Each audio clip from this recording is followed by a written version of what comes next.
AI দিয়ে যে এত সুন্দর পোস্টার ডিজাইন করা যায় ভাই, না দেখলে আপনি কখনোই বিশ্বাস করতে পারতেন না। শুধুমাত্র দরকার একটি সুন্দর গুছানো প্রম্পট এবং একটি ইমেজ জেনারেটিক সফটওয়্যার। চলেন আপনাদেরকে স্ক্রিন থেকেই সরাসরি দেখাচ্ছি। আপনি জানলে অবাক হবেন এই প্রত্যেকটি পোস্টার তৈরি করা হয়েছে আর্টিফিশিয়াল ইন্টেলিজেন্স ইউজ করে এবং এত সুন্দরভাবে এআই আমাদেরকে ইমেজ জেনারেট করে দিয়েছেন। দেখুন একটি বানানো কিন্তু ভুল হয়নি। প্রত্যেকটি বানান নিখুঁত এবং সুন্দর করে প্রতিটি পোস্টার ডিজাইন করা হয়েছে। যেমন এই ডিটেইলড একটি প্রম্পট দিয়ে কিন্তু এই নাইকির ২ টি সুন্দর পোস্টার তৈরি করে ফেলেছি আমি। আবার ঠিক এই প্রম্পটটি দিয়ে কিন্তু ভেজলিনের জন্য একটি সুন্দর মার্কেটিং পোস্টারও রেডি করে ফেলেছি, যেটা দেখতে কিন্তু সত্যিই খুবই চমৎকার লাগছে।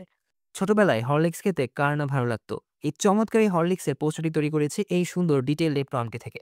তো দেখতেই তো পাচ্ছেন এআই কোন লেভেলে পৌঁছে গিয়েছে। প্রতিটি পোস্টার কতটি নিখুঁত এবং সুন্দরভাবে ডিজাইন করা হয়েছে। আমি এই পুরো পোস্টার মেকিং এর প্রসেসের উপরে একটি ডিটেইলড প্রম্পট বুক লিখেছি। আপনারা যদি এই প্রম্পট বুকটি অ্যাক্সেস করতে চান, তাহলে এই ভিডিওর কমেন্ট বক্সে কমেন্ট করুন এআই পোস্টার লিখে। আমি পার্সোনালি আপনার ইনবক্সে এই প্রম্পট বুকটি পাঠিয়ে দিব। এবং এই টপিকের উপর আমি খুব শীঘ্রই ডিটেইলস একটি ভিডিও বানাতে যাচ্ছি। যদি ডিটেইলসে সেই ভিডিওটি দেখতে চান, অবশ্যই ফলো দিয়ে পাশে থাকবেন। ধন্যবাদ।